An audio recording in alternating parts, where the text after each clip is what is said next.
அனைவருக்கும் கணித வணக்கம். இப்போ பார்க்க போகிற கணக்கு 7ஆம் வகுப்புக்கு உரியது.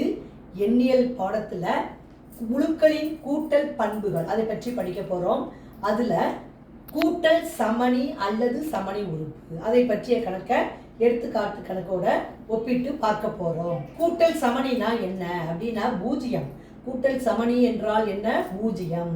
அதாவது பூஜ்ஜியத்தோட எந்த முழுவை கூட்டினாலும் கிடைக்கக்கூடிய விடை அந்த முழு தான். 10ஓட பூஜ்ஜியத்தை கூட்டினால் வரக்கூடிய விடை 10 தான். அப்ப அதுக்கு இன்னொரு பேர் என்ன? சமணி உறுப்பு. இப்ப எடுத்துக்காட்டு கணக்கு கொடுத்துருக்காங்க. அதுக்கு முன்னாடி கூட்டல் சமணி நம்ம என்ன பண்ணிருக்கோம்? ஏங்கிற ஒரு முழுவை எடுத்துக்கிறோம்.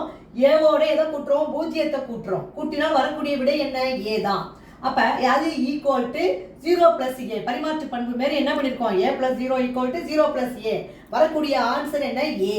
இப்ப எடுத்துக்காட்டு கணக்கு கொடுத்துருக்காங்க. ஏ என்பது 7 அப்படின்னு கொடுத்துருக்காங்க.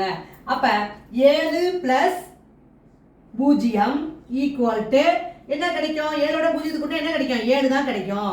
இஸ் ஈக்குவல் டு இதை எப்படி மாத்தி எழுதலாம்? 0 பிளஸ் 7. இதான் கூட்டல் சமணி. 7ஓட 0 கூட்டினாலும் 7 தான், 0ஓட 7 கூட்டினாலும் வரக்கூடிய விடை 7 தான். அப்ப கூட்டல் சமணினாவே என்னது? பூஜ்ஜியம். இது அதுக்கு இன்னொரு பேர் என்ன? சமணி உறுப்பு. புரிஞ்சுங்களா?